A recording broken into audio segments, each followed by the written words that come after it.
Kalau iklim politiknya tidak sehat, demokrasinya tidak sehat, nah ini bahaya, Bos. Nah, tidak sehatnya di mana, Mas Aris? BEM mau diskusi sama saya, ayo. Mau diskusi ke Pak Presiden, kita wadain. Nggak ada masalah. DPR atau anggota Dewan hari ini belum secara optimal menjalankan fungsinya sebagai evaluasi terhadap kebijakan-kebijakan pemerintah hari ini. Belum Ada luapan kecewaan di sana. belum maksimalnya itu di mana? Orang dekat apa Pak Dadan? Pak Ludwig Pusung, puluhan tahun. Beliau jenderal loh.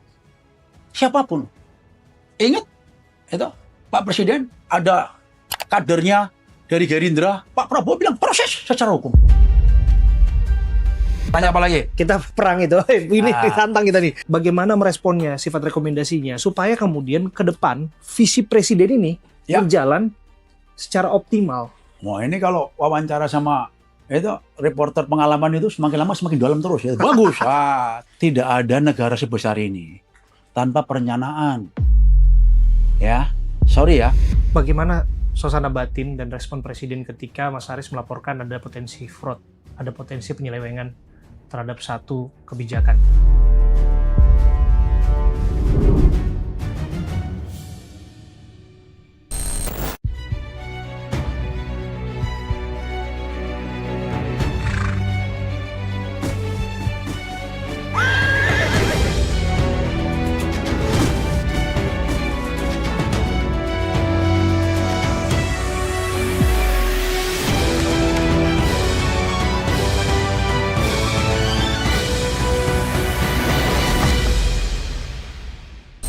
Ada banyak perkara, ada banyak persoalan, kebijakan yang perlu untuk dijelaskan. Saya Abraham Silaban, saya duduk bersama dengan sosok yang istimewa, karena kalau beliau sudah turun gunung, artinya ada pesan yang harus disampaikan. Mas Aris Marsudianto, apa kabar Mas Aris? Ya, baik. Ya, Mas Silaban. Kepala Badan Pengendalian Pembangunan dan Investigasi Khusus. Aduh. Akhirnya turun gunung juga, Ah, Mas Aris ini. Mengemban satu tugas yang menurut saya nggak mudah ya. Dan orang juga tentu bertanya-tanya bagaimana tugas dan fungsinya. Tapi sebelum ke sana, saya harus berterima kasih Mas Aris. ya, sama-sama. Dalam beberapa rangkaian perencanaan wawancara yang tertunda, Iya. dan ini juga hampir tertunda, Iya. karena disebutkan harus menuju Hambalang ya, Iya. Mas Aris. Udah. Tapi bisa berjalan. Nah, udah berapa bulan ya mau minta tapi ya situasi. Sorry, ngurus negara itu everyday is Monday. Hari-hari ini bagaimana Mas Aris melihat fenomena politik? Bagaimana Mas Aris melihat berbagai pemberitaan yang terkait dengan kebijakan negeri ini? Gelombang aksi adik-adik mahasiswa. Mas Aris melihatnya seperti apa? Oke. Jadi sebelum saya bicara terlalu dalam ke situ ya, saya kepengen sampaikan dulu kepada publik ya. Sistem atau nuansa politik di Indonesia ini harus dibenahi. Kalau kita mau melakukan dengan cara-cara demokrasi yang sehat, ya, itu harus dengan pola yang sehat pula. Ya, marilah kita sama-sama seluruh anak bangsa, seluruh stakeholder membangun political will yang sehat. Ya, artinya dalam berpolitik itu tidak ada rasa dendam, iri hati, sirik, saling curiga. Kalau fundamentalnya seperti ini, siapapun pemimpinnya, mau diganti 1000 kali Indonesia ini, presidennya, akan ribut terus. Ini tanggung jawab seluruhnya, elemen anak bangsa. Apalagi elit-elit politik. Ini yang harus kita pangkas, kita hilangkan. Ya lingkaran setan ini. Dasar pemikirannya ini dari apa Mas? Nah, dasar pemikiran ini kita melihat. Ya, saya mengikuti beliau berjuang dari tahun 2009. Kita sudah berapa kali kalah. Tetapi kita walaupun berada di luar kalah, selalu membangun komunikasi yang baik dengan pemerintah yang berkuasa. Ya. Tidak pernah menjegal. Mengkritik, oke, ada cara-caranya. Ya. Tetapi niat kita tulus. Ya, niat kita ikhlas suci untuk merah putih, untuk bangsa dan negara. Bukan didasarin karena dendam. Wah kita kalah. Kemudian itu dendam, mencari upaya, gimana menjatuhkan. Nah ini yang saya melihat dari tahun 2009, 2014, 2019, 2024. Marilah kita kikis, kita hilangkan. Itu Jadi fenomena kita, itu masih terjadi sampai saat ini? masih terjadi. Saya melihat ya, kenapa ini masih terjadi. Dalam suatu kontestasi, ya, pilpres seperti itu, ini bersaing kalau sehat, yang menang akan menghargai yang kalah akan menghormati yang menang. Dan itu dilakukan hanya satu yang benar-benar konkret. Waktu Pak Jokowi, 2019.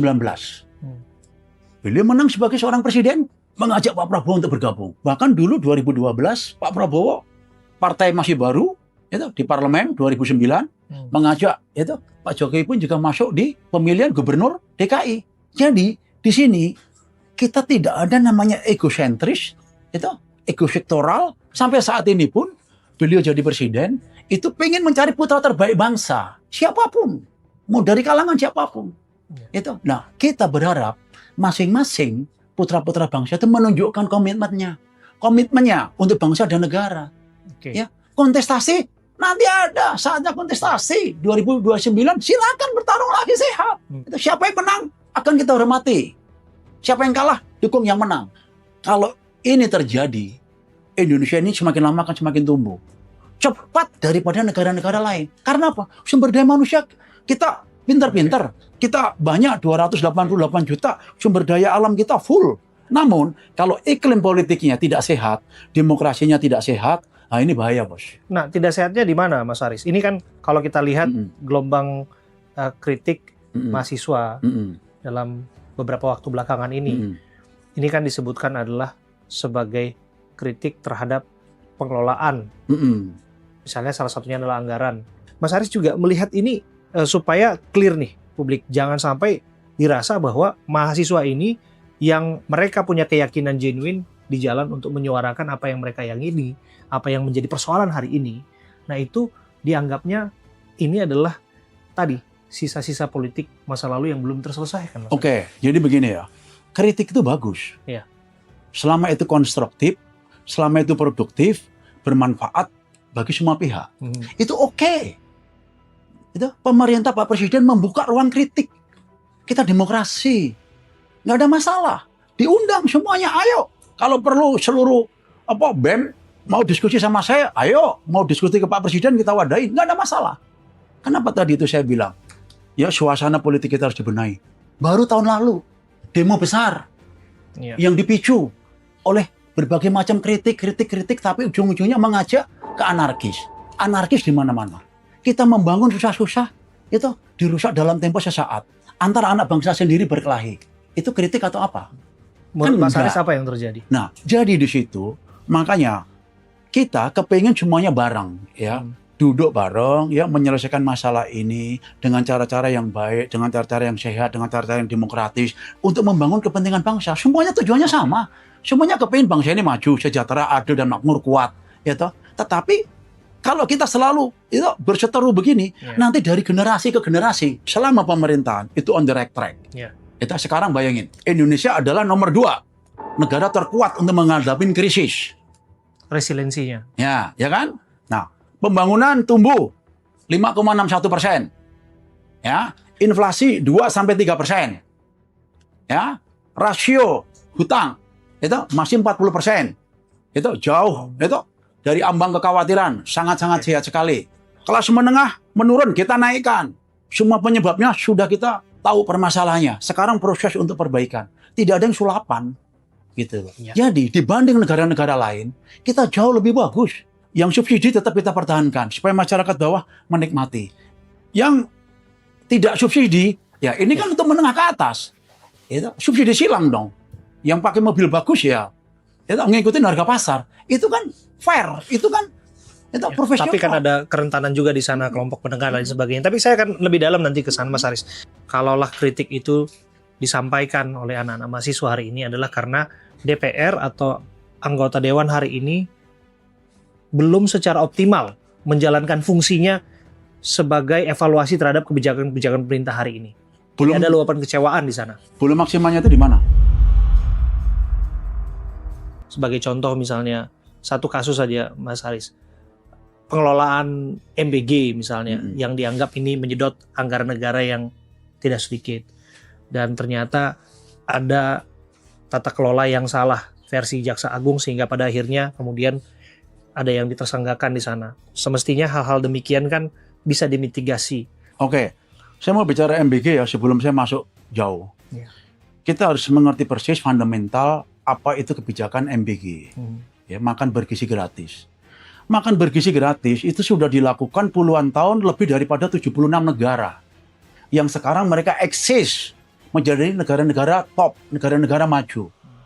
Nah, ada satu fenomena anomali ironis.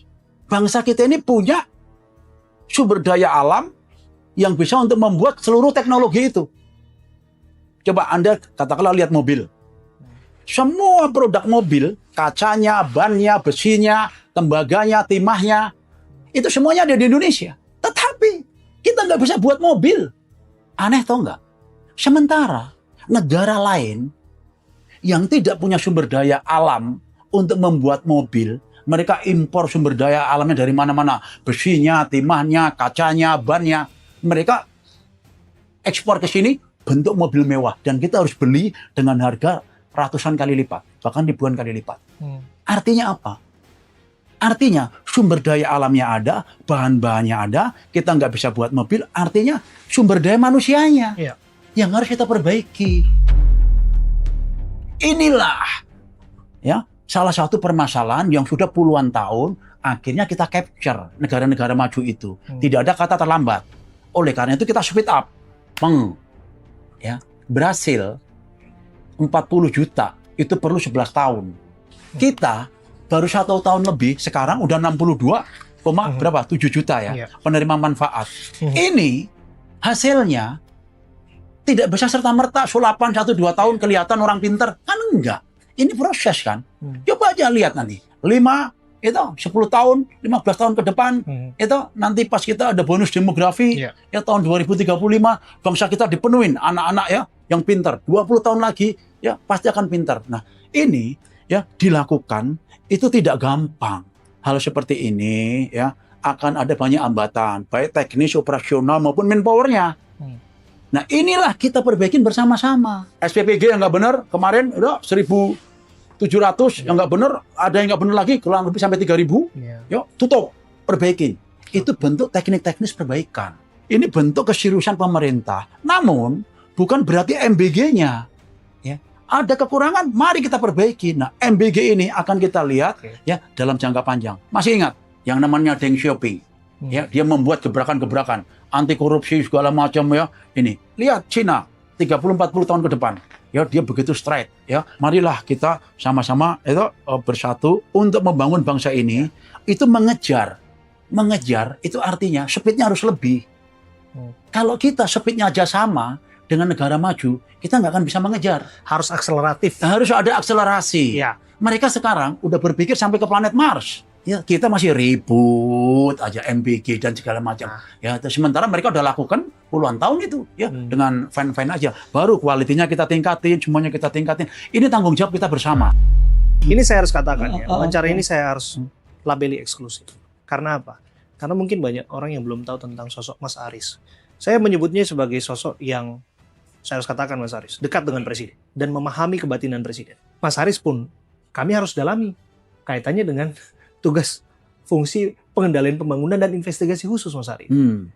Ini mengenai penggunaan anggaran, serapan anggaran yang prakteknya di sini ada penyelewengan. Ini kan semestinya bisa dimitigasi Mas Aris. Kami mau tahu Mas Aris bicara apa mengenai anggaran yang nggak sedikit di sini. Cerita kepada kami. Apakah Mas Aris juga merasa bahwa memang potensi penyelewengan itu memang sudah terlihat? Waktu kita masih berjuang dulu ya di luar pemerintahan ya, itu kita banyak bergaul dengan semua kalangan, baik yang di dalam pemerintahan maupun yang di luar pemerintahan. Dan setelah kita masuk di pemerintahan, kita lebih fokus untuk mendalami itu. Salah satu hal misalnya, itu sudah 34 tahun terjadi yang namanya under invoicing, itu under counting, transfer pricing. Nah, ini mau kita biarkan atau mau kita berantas? Pertumbuhan ekonomi rata-rata per tahun kita ini bagus ya di Asia, itu 5%. Namun, at least 5 tahun terakhir kelas menengah turun daya belinya 1,47% kalau nggak salah. Ini kan anomali, ini ironis loh. Gimana sih negara naik pertumbuhan, tapi rakyatnya itu yang kelas menengah kok turun? Ini ada apa? Setelah kita cek, oh ternyata Pertumbuhan itu dinikmati ke atas, bukan ke bawah. Oleh sebab itu, dibuatlah program yang menyentuh ke bawah. Dengan program MBG, akan menciptakan lapangan kerja banyak, akan menciptakan multiplier effect. Lapangan kerja kurang lebih sekitar 1,5 juta sampai 2 juta tercipta. Kemudian koperasi merah putih ya akan turun. Nanti begitu itu berjalan, ya desa, distribusi, ada truk, ada cold storage, ada retail segala macam akan hidup. Mereka akan mandiri. Kita akan menciptakan desa mandiri, kecamatan mandiri, kabupaten mandiri. Nah, pemerataan inilah yang saat ini sedang dilakukan oleh Bapak Presiden dengan jajarannya ya.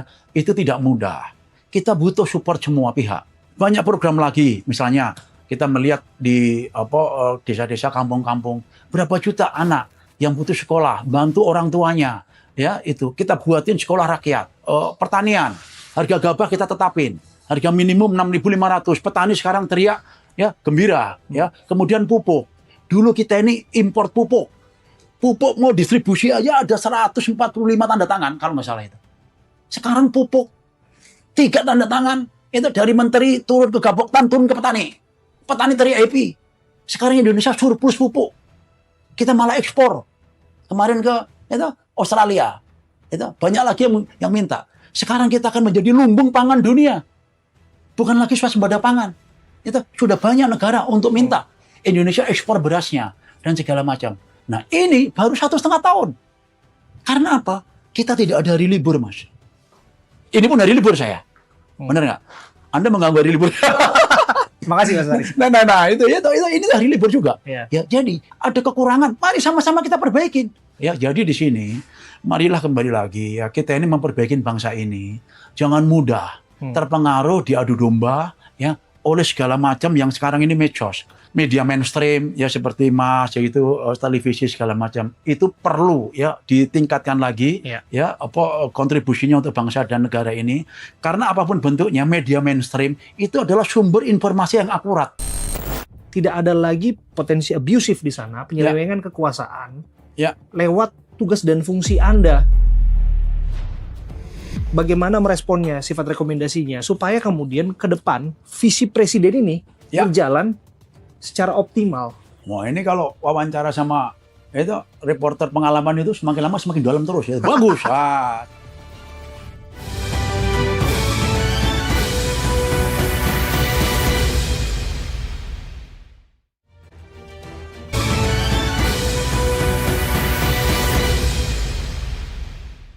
Tanya apa lagi? Kita perang itu. Ini ditantang kita nih sama Mas Aris untuk bertanya lagi. Tapi begini nanya Mas. Apa aja boleh. Nanya apa boleh ya? Nggak boleh. Nah, ini serunya nih kita bicara dengan kepala pengendalian pembangunan. Ini pembangunan banyak Mas Aris. Tapi saya akan coba lebih dalam lagi ke Mas Aris. Pembangunan tadi terkait dengan kebijakan atau program yang menyerap anggaran yang fantastis. Disebutkan program-program kerakyatan. Ada kritik Mas yang disebutkan bahwa program-program ini tidak berdasar pada satu perencanaan yang matang berdasarkan riset dan kajian ilmiah, kemudian tidak dikelola berdasarkan GCG, Good Corporate Governance, sehingga pada akhirnya kita lihat apa yang terjadi pada MBG. Mas Aris punya tanggung jawab sebagai bentuk kepala badan bagaimana menjawab? Oke, Mas, tidak ada negara sebesar ini tanpa perencanaan. Ya, sorry ya. Saya mantan prajurit, saya di Kopassus, saya di anti teror. Pak Prabowo mantan prajurit. Prajurit itu mempunyai moto, perencanaan adalah 50% dari keberhasilan. Jadi segala macam kita udah mendarah daging. Perencanaan itu matang. Bahkan sampai emergency plan, itu 5 emergency plan. Ya. Kalau ada yang merasa, saya banyak kok diskusi, rektor ya, profesor itu. Tidak semua itu bisa diungkap di publik, ya, apalagi yang menyangkut tendensius. Ya, jadi di sini saya sampaikan kepada Mas, semua perencanaan itu sudah saya jamin, accountable, reasonable. Itu sebentar Mas Aris supaya ini tidak misjudge ya, mengenai yang tidak bisa dibuka di publik, karena transparansi dan partisipasi adalah salah satu unsur yang kemudian mesti dijalankan dalam Good Corporate Governance. Bagaimana Mas Haris memilah itu? Mana yang bisa dibuka di publik, Oke, mana yang begini ya. sebetulnya bagian dari transparan? Tidak semuanya itu bisa disampaikan, itu bukan berarti itu buru. Di sini sama. Mau di universitas pun juga begitu. Saya mau nanya, Pak, itu yang dalam universitas duitnya berapa? Itu operasionalnya berapa? Ini berapa? Itu kan rahasia dapur mereka. Ya, tetapi ada saatnya kita akan buka, gitu. Kalau kita tidak, itu Pak, ayo, makanya kita mengundang. Ya. Kita fair. Siapapun ya, begitu kita udah mengundang off the record. Makanya kan ada di DPR pun juga begitu kan. Ada open meeting, ada close meeting. Betul. Gitu.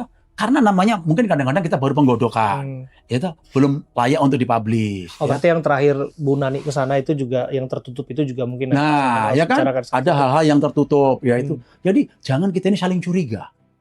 Ya, ini yang saya minta. Coba rasa saling curiga, kita dendam, kita negative thinking terus. Wah, kalau seperti itu, paranoid itu namanya. Ya apapun yang kita lakukan salah. Justru yang paling bagus itu saling percaya. Saling percaya. Oke, aku percaya dengan pemerintahan sekarang. Pak, aku pengen tahu dong, ini kenapa begini ya. Boleh nggak aku menghadap? Boleh nggak aku minta audiensi? Di sini kita juga kepingin mengajari ya kepada seluruh adik-adik kita untuk berdemokrasi secara sehat, sopan, dan santun. Saya harus clearkan satu hal ya, Mas Ya. Haris. Badan Pengendalian Pembangunan dan Investigasi Khusus. Yang saya tahu ini adalah fungsi koordinasi juga dengan penegak hukum, dengan kejaksaan, kepolisian, KPK. Ya. Yang jadi soal hari ini adalah bagaimana tata kelolanya. Soal visi tadi sudah disampaikan, cita-citanya mulia. Tapi yang jadi soal adalah bagaimana memastikan tata kelola ini berjalan dengan baik. Tidak ada lagi potensi abusive di sana, penyelewengan kekuasaan lewat tugas dan fungsi Anda. Kalau biasanya ada temuan, apalagi ada investigasi khusus nih, Mas Haris nih. Nah, penting untuk dijelaskan kepada kita bagaimana meresponnya, sifat rekomendasinya, supaya kemudian ke depan visi presiden ini berjalan secara optimal. Wah, ini kalau wawancara sama itu reporter pengalaman itu semakin lama semakin dalam terus ya. Bagus. Sekarang itu dapat partnernya dia. Jadi begini Mas, ya. Saya sampaikan, kita sudah melakukan pemberantasan korupsi itu semua bidang. Ya, Bapisus itu bukan alat penegak hukum, bukan aparat penegak hukum. Tapi kita koordinasi intens dengan kejaksaan, ya dengan kepolisian, dengan KPK. Kejagung unlimited. Terus penangkapan terus itu. Yang dulu dibilang oligarki, nggak ada lagi sekarang oligarki. Itu. Negara harus, itu tidak boleh kalah dengan siapapun. Namun demikian, Pak Presiden memberikan ruang kepada semuanya, para pengusaha-pengusaha besar, ya dengan namanya Indonesia Incorporated. Lihat kejaksaan setiap saat non menangkap ini, menangkap itu. Udah berapa puluh triliun. Ini nanti mau ada lagi. Kepolisian juga begitu, bekerja dengan maksimum. Saya ada komunikasi dengan kepala BNN, Pak Kapolri segala macam, penyelundupan, narkoba segala macam, IUP, tambang, ilegal, itu semuanya, itu OTT, silakan. Sampai gitu, mau ke kepala desa kalau nggak benar, mau itu aparat ini, aparat itu, bupati, wali kota, gubernur, kementerian segala macam, kalau nggak benar silakan. Ya, itu kita open, kita support. Pak Prabowo kemarin ada, itu Pak Kejaksaan, ada Kapolri, ada Ketua KPK, ada BIN. Saya akan support kalian full. Apa yang kalian minta, kita akan support. Baik ke kejaksaan, kepolisian, KPK, maupun BIN waktu itu. Berantas itu semua korupsi. Banyak pemimpin pinter. Tapi kalau nggak punya nyali, ujung-ujungnya melempem. Untuk apa? Nah saat ini, kalau saya mau fair, itu, bicara bukan karena beliau pimpinan saya. Enggak. Saya bicara objektif selaku mantan prajurit. Ya. Kita sudah berjuang untuk bangsa ini. Ya. Itu. Indonesia bersyukur punya presiden seperti Bapak Prabowo Subianto. Beliau kepingin mendharma baktikan sisa hidupnya kepada bangsa dan negara ini. Namun pasti tidak semua orang itu senang karena ada beberapa yang merasa dirugikan dengan kebijakan-kebijakan pemerintah sekarang. Namun kita nggak takut. Tapi demi bangsa dan negara, merah putih rakyat Indonesia, apapun yang terjadi, itu kita siap untuk membereskan sesuatu yang tidak benar. Nah, termasuk apabila kemudian orang-orang yang disebutkan punya dianggap kedekatan dengan presiden. Yes, tanpa pandang bulu. Nah sekarang lihat, kurang dekat apa Pak Dadan? Pak Ludwig Pusung, puluhan tahun. Beliau jenderal loh. Siapapun. Ingat, itu Pak Presiden ada kadernya dari Gerindra, Pak Prabowo bilang proses secara hukum. Jadi kita tidak cuma ngomong-ngomong tok, enggak. Kita real, kita buktikan. Sampai sekarang, itu jangan ada bisnis di dalam. Nanti konflik of interest. Termasuk terhadap kemudian program-program lokomotif tadi. Iya. Koperasi Desa Merah Putih. MBG, ini akan semakin diawasi. Oh, saya selaku Kepala Bapisus, saya akan kawal full. Koperasi Desa Merah Putih. Oh, semuanya. Oh, nelayan, kampung nelayan, sekolah rakyat. Itu pembangunan. Ini itu. Itu karena memang tugas kita mengawal APBN sampai ke masyarakat, sampai ke daerah, kita kawal. Nggak pandang bulu. Saya pun juga begitu. Saya nggak ada proyek-proyek, nggak ada. Boleh dicek. Ya, kita harus memberikan contoh yang baik. Ya, saat ini secara pribadi boleh ya, saya ngomong secara pribadi ya. Saya juga bersyukur ya. Saya udah hidup di 4 alam, Mas. Alam kedinasan di militer. Itu lulusan akademi militer. 92. Gitu. Kemudian di alam itu karyawan, ketenaga kerjaan. Ya, saya ikut itu di perusahaan dari GM sampai CEO. Udah top, gitu. Di alam entrepreneur. Ya, saya juga mendirikan usaha sendiri dengan susah payahnya.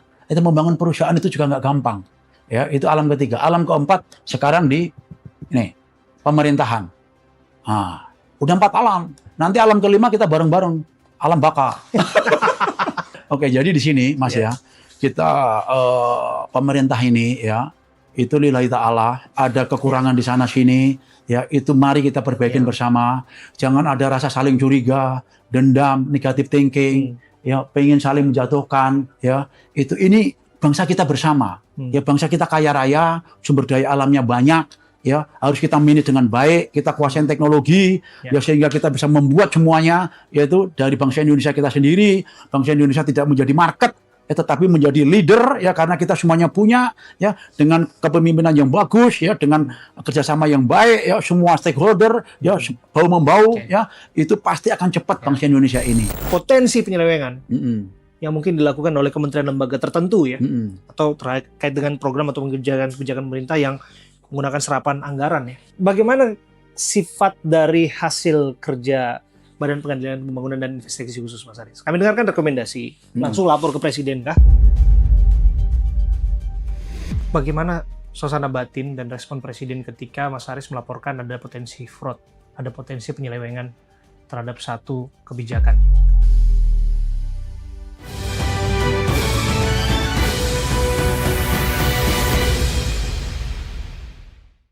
Siapkan energimu dan jadi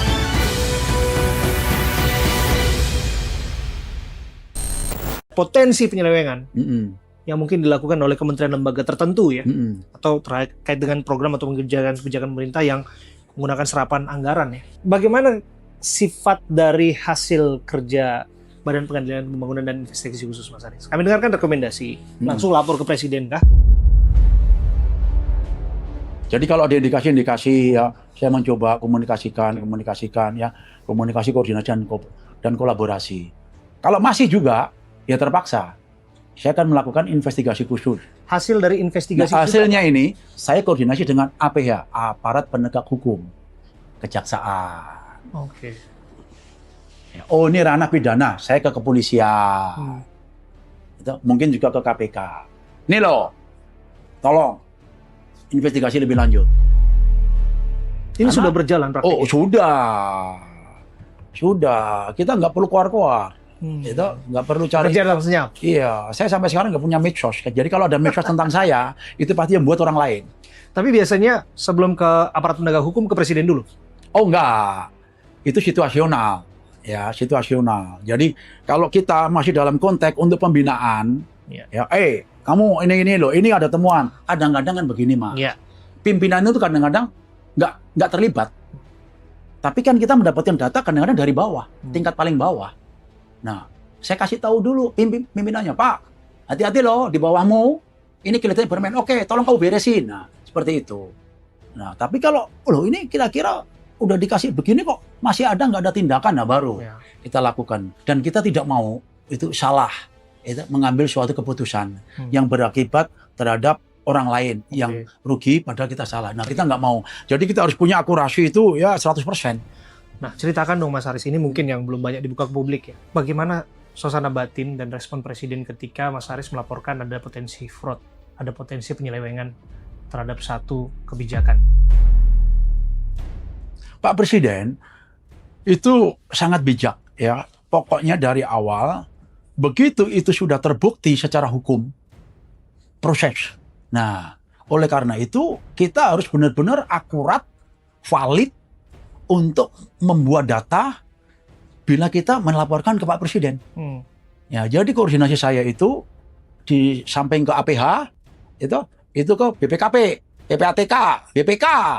Itu kita untuk mengkonkretkan data, fakta, bukti. Ya, kita tidak akan sembarang mengamputasi setiap case.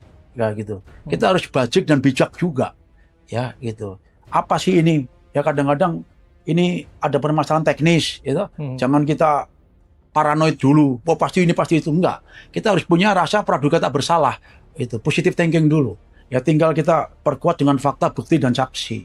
Di situ baru setelah akurat, nah levelnya. Ini level tingkat apa dulu yang bisa kita koordinasikan. Ya masih tingkat menteri. Ya sudah kita matangkan dulu. Masih bisa nggak ini kita perbaikin? Kalau masih bisa kita perbaikin, oke kita perbaikin. Kasih waktu kelonggaran lagi. Kasih waktu sambil diawasin. Oh masih ngeyel, ya udah. Intinya pemerintah bekerja all out, transparan, jujur, akuntabel, ya, reasonable, ya sudah dihitung, ya. Namun demikian kita tahu pasti tidak semua orang merasa terpuaskan, bahkan ada yang merasa comfort zone nyamannya terganggu, ya pasti akan melawan dan lain sebagainya. Ya kita sudah hitung semua. Namun bila bangsa kita ini kompak, semuanya bisa menyatu, ada kekurangan kita perbaikin bersama, saya yakin tidak akan lama, 5, 10, 20 tahun lagi, ya Indonesia akan menuju Indonesia emas, akan menjadi maju, ya negara adil dan makmur kuat. Dari persoalan ekonomi hari ini terjadi gelombang yang tadi saya sebutkan yang kritik ya, nilai tukar rupiah, kemudian inflasi, kenaikan BBM non subsidi, ada beragam faktor di dalamnya. Tentu geopolitik salah satunya, ada faktor domestik juga. Melihat persoalan ini dan menanggapi kritik-kritik di sana, seperti apa Mas Haris? Karena tadi 5,61% disebutkan pertumbuhan, tapi prakteknya kemudian belanja rumah tangga, daya beli makin tergerus di masyarakat bawah, Mas Haris. Ini situasi geopolitik, geoekonomi, geostrategis dunia ini kan gonjang-ganjing terus. Ya, negara kita sudah dinobatkan. Tadi seluruh dunia mengakui bahwa negara kita adalah negara nomor 2 yang akan tahan krisis. Ya, sampai sekarang kita masih sehat. Rasio utang kita masih 40% dari ambang batas. Ya, 60% masih jauh. Itu inflasi 2-3%. Negara lain sampai puluhan persen. Resiliensi terhadap ratingnya masih energi global ya. 77%. Indonesia mengambil langkah-langkah ya baik moneter maupun fiskal dan alhamdulillah sampai sekarang semuanya terkontrol. Ya itu kan namanya fluktuasi. Itu ada perang tahu-tahu dadakan. Mana ada orang nyangka mau ada perang. Itu begitu ada perang pasar bergejolak. Ya otomatis seluruh dunia bergejolak, tidak hanya Indonesia. Tapi dengan ketahanan pangan, ketahanan energi, ketahanan sumber daya kita, itu alhamdulillah ya kita tidak terlalu mengalami turbulen lah. Coba Anda bulan Maret, bulan April kemarin kemana? Mungkin Filipina lah. Langka BBM. Ke Thailand langka BBM. Sekarang kita bersyukur punya presiden yang akrab sama seluruh presiden sedunia. Pak Prabowo akrab dengan Trump, dengan Putin, dengan Jinping, dengan Modi. Itu negara-negara besar, Perancis, Inggris, Jerman, baru aja. Itu bayangin. Sehingga setiap saat kita koordinasi cepat. Itu contoh kemarin ke Turki, beliau akrab dengan presiden Turki, Recep Erdogan. Ada kita kekurangan energi. Sekarang banyak yang nawarin minyak. Amerika pun juga nawarin, Rusia nawarin. Itu dan yang lain-lain. Itu karena hubungan baik. Coba kalau hubungan presiden nggak baik, mana ada presiden lain yang kenal? Itu ya tak kenal maka tak sayang. Mana ada perhatian? Nah di sini ada suatu kemampuan geopolitik, geoekonomi, geostrategis dari presiden kita yang bisa merangkul seluruh kepentingan negara ini dalam masuk ke kepentingan Indonesia. Kita bersyukur tidak semudah itu, Mas. Tidak semua orang. Itu saya aja, mohon maaf, andai kata itu, saya nggak punya kemampuan untuk seperti itu. Coba cek di tokoh-tokoh elit kita, mana punya kemampuan seperti itu. Jadi hal seperti ini ya harus kita jaga. Ya, kita ini hidup pada lingkup dunia. Indonesia ini tidak sendiri di bumi ini. Indonesia ini sebagian kecil dari kurang lebih 216 negara. Ya, kita harus bisa bersosialisasi secara global. Saya open, silakan aja buat surat ya kepada Kepala Bappesus audiensi. Ini terbuka nih ya? Terbuka. Disaksikan dan direkam dan disiarkan. Oh iya, terbuka. Itu BEM mana, universitas mana. Ayo diskusi sama saya. Kita mau diskusi sama Pak Presiden, oke, kita akan sampaikan. Ya. Oh iya? Iya, akan cari. Ke Presiden pun akan Anda jembatani? Lo akan saya jembatani. Anda mencoba untuk membantah. Iya. Hari ini disebut ada sumbatan komunikasi langsung kepada Presiden. Iya.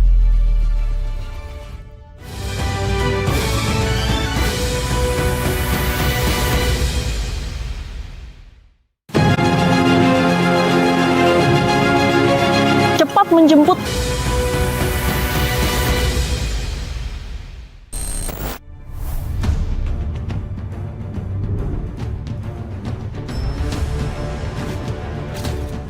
Kalau iklim politiknya tidak sehat, demokrasinya tidak sehat, nah ini bahaya, Bos. Nah, tidak sehatnya di mana, Mas Haris? Bagaimana meresponnya, sifat rekomendasinya, supaya kemudian ke depan visi Presiden ini berjalan secara optimal. Mau ini kalau wawancara sama itu reporter pengalaman itu semakin lama semakin dalam terus ya. Bagus. Tidak ada negara sebesar ini tanpa perencanaan. Ya, sorry ya.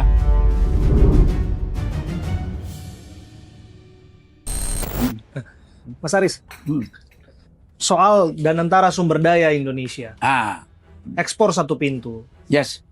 Kalau kita baca sebetulnya untuk kemudian mengantisipasi kebocoran yang selama ini sudah berjalan puluhan tahun lamanya. Ya. Under invoicing, transfer pricing, dan lain sebagainya, Mas Haris. Saya nggak mau soalkan mengenai kehadirannya. Tentu ada perdebatan di sana. Ada yang merasa kenapa mendadak, kenapa tiba-tiba. Saya mau persoalkan kepada tata kelolanya, Mas Haris. Bagaimana menjawab bahwa ekspor satu pintu ini nanti akan berjalan dengan integritas pengelolaan tanpa memunculkan satu potensi dalam tanda kutip ya, rente baru dalam rantai pengelolaannya. Oke, noted. Jadi tidak ada yang namanya dadakan. Pembuatan Danantara itu nggak dadakan. Saya mengikuti beliau, sejak beliau masuk di politik, kita ini sudah membuat yang namanya desain makroekonomi untuk perbaikan bangsa ini. Kalau kepilih, menang, kita akan implementasikan. Kalau kalah, kita berikan saran kepada pemerintah yang berkuasa. Contoh, 2009, gitu, 2014. Kita sudah meluncurkan yang namanya revolusi putih, susu. Karena rasio anak kita minum susu itu sangat rendah di dunia ini. Supaya membuat sehat. Begitu juga Danantara. Selama sekian tahun, sejak beliau di politik, kita di luar maupun di dalam, kita sudah evaluasi yang namanya BUMN. Kelihatannya banyak carut-marut ini. Ada BUMN, punya anak, punya cucu, punya cicit, dan bidangnya pun udah di luar main core bisnisnya. Sistem yang potensial untuk terjadinya manipulasi, korupsi. Coba bayangin, Anda harus ngurus ribuan BUMN. Sekarang dipersempit. Pengawasannya itu sangat bertingkat. Bahkan beliau minta itu Dewan Kehormatannya seluruh presiden yang masih ada masuk tergabung di situ. Semuanya open, tingkat berlapis. Seluruh aparat penegak hukum masukin di situ sebagai komite pengawas. Ya, Panglima TNI, Kapolri. Itu wah, kita awasin dari semua view. Itu semua penjuru, semua sudut. Setelah kita evaluasi, kita kembali ke pasal 33. Bumi, air, dan kekayaan alam yang terkandung di dalamnya dikuasai oleh negara. Dan dipergunakan sebesar-besarnya untuk kepentingan rakyat. Kenyataannya implementasinya kita melihat tidak seperti itu. Yang masih seperti itu hanya Pertamina. Nah di sini Mas, memperbaikin ini ya itu tidak ada dadakan, tidak ada ujuk-ujuk. Ini adalah konsep lama ya. Sewaktu kita masih ada di luar pemerintahan. Soal ekspor satu pintu pun sudah dipikirkan sejak lama. Iya, sovereign wealth fund. Ya, Itu ada Qatar investment, Singapura punya Temasek, ya, Malaysia punya Hasanah dan yang lain-lain. Ya sudah, yang bagus kita ambil, kita adopsi, ya kita bongkar supaya cocok dengan alam dan iklim ekonomi di Indonesia. Nggak ada ujuk-ujuk. Masalah ada kekurangan, itu sudut pandang. Ya saya banyak kok berdebat waktu itu dengan para profesor, itu para akademisi ya, tentang Board of Peace, tentang resiprokal. Begitu clear. Nah sekarang saya tanya, kita keluar atau masuk? Wah kalau begini kita harus masuk Paris, nggak boleh kita keluar. Nah akhirnya terbalik. Nah disinilah gunanya kita komunikasi. Ya. Termasuk soal ini juga ya. Termasuk soal ini juga. Soal komoditas batu bara, nikel, ferroalloy, semuanya. Satu pintu untuk Anda. Ini kan baru masa transisi ya. 1 Juni sampai 31 Desember. Nah setelah itu baru, karena kan kontrak-kontrak mereka harus kita hargai dong. Betul. Sampai akhir tahun kan. Nah intinya kita ini jangan saling curiga. Artinya kita harus percaya terhadap pengelolaan pemerintah terhadap satu pintu itu. Iya, kalau nggak percaya kita duduk bareng. Jangan keluar-keluar di luar. Nah kalau Anda punya agenda-agenda tertentu hanya untuk menjatuhkan pemerintah, itu nanti itu kalau kita bertindak secara hukum jangan salahin. Ada fase kritik, areal penghinaan, udah bermuatan hukum, areal provokasi. Itu, makanya di sini bebas boleh, tapi bertanggung jawab. Itu, kritik silakan, ayo, saya open, silakan aja buat surat ya kepada Kepala Bappesus audiensi. Ini terbuka nih ya? Terbuka. Disaksikan dan direkam dan disiarkan. Oh iya, terbuka. Itu BEM mana, universitas mana, ayo diskusi sama saya. Kita mau diskusi sama Pak Presiden, oke, kita akan sampaikan. Ya. Oh iya? Iya, akan cari. Presiden pun akan Anda jembatani? Lo akan saya jembatani. Anda mencoba untuk membantah. Oh, iya. Hari ini disebut ada sumbatan komunikasi langsung kepada Presiden. Iya. Tapi ini menarik sih Mas Haris, karena barangkali Mas Haris mencermati juga fenomena yang terjadi di UGM. Ada Mas Nusron, ada Pak Sudaryono yang sedang diskusi, disebutkan ada mahasiswa sekelompok yang tidak terima ya. Dan seperti pada saat itu bubar lah. Nah itu juga berusaha untuk dikanalisasi sesungguhnya oleh Mas Haris. Oke, itu kan aneh juga. Didatangi, nggak disambut. Tidak ada nuansa dialog yang baik. Nggak didatangi, salah pula. Dikira nggak didengar. Mereka mengorbankan waktunya, energinya, pekerjaan yang lain. Mbok yao, kalau itu akademisi ya dibuat ruang akademik. Kalau mau disebutkan itu luapan kekecewaan yang ditumpah ruahkan. Mas, kalau begitu kita nggak usah pendidikan. Kalau kita pendidikan, kita tinggi, mengatur. Tadi kan saya bilang, emotional quotient ya. Semakin kita pinter, itu semakin kita bisa mengendalikan emosi. Berarti kebebasan berekspresi, berpendapat, kemerdekaan untuk berkumpul, berserikat, itu dijamin oleh undang-undang. Dijamin oleh undang-undang, ada aturannya. Makanya itu tadi, ini kritik, ini penghinaan, ini provokasi. Begitu sudah penghinaan, nah ini masuk ranah ini, hukum ini. Apalagi provokasi. Kalau kritik, oke, dijamin undang-undang, nggak ada masalah. Kita mengerti ya, dunia ini sekarang ini mungkin udah sangat polarisasinya, ya adanya medsos, ya itu semua orang bisa live, bisa menjadi sumber berita uncensored, ya toh. Itu ya sehingga banyak masyarakat kita ini yang mudah terprovokasi. Oleh karena itu saya mohon ya kepada seluruh masyarakat di Indonesia, itu jangan mudah terprovokasi oleh media sosial. Mas Haris, ini pertanyaan saya terakhir. Ya, boleh. Ini saya harus sampaikan kepada Mas Haris karena narasi-narasi yang barangkali keadaan hari-hari ini disamakan seperti iklim ketika dulu di era 98, ketika ada ancaman militerisasi. Dianggapnya demikian. Bagaimana Mas Haris menjelaskan keadaan ini? Bagaimana Mas Haris merespon? Oke, sekarang ini beda jauh dengan zaman 98. 98 pertumbuhan ekonomi kita itu minus. Kalau nggak salah minus berapa? 13% ya. Dolar kita itu lompat 4 kali lipat. Kita di bawah pengaruh IMF. Dan mereka mengerti bahwa Indonesia ini akan dibonsai ya, supaya kita tidak bisa tumbuh. Dan sekarang kita udah lepas tuh dari IMF. Dulu dibantu ini ya, kalau mau dibantu syaratnya ya hentikan itu program IPTN, hentikan program riset ini riset itu ya, kita mau dijadikan aja pasar terus. Mereka nggak mau, negara-negara lain nggak mau Indonesia ini tumbuh besar menjadi negara kuat seperti itu. Jadi kalau ada yang berpandangan sekarang dengan di-compare sama 98, itu bukan equal apple to apple. Ini beda jauh kondisinya. Kalau kita kompak, elitnya, seluruh elemen bangsa kompak, insya Allah tidak sampai 2045. Gitu. Indonesia ini akan menjadi Indonesia emas. Sekarang saja ekonomi kita sudah ekonomi nomor 15 terbesar di dunia. Kapal bernama Indonesia ini sedang berlayar pada satu tujuan, dan Mas Aris menjelaskannya kepada kita secara gamblang. Sekali lagi terima kasih loh Mas Aris.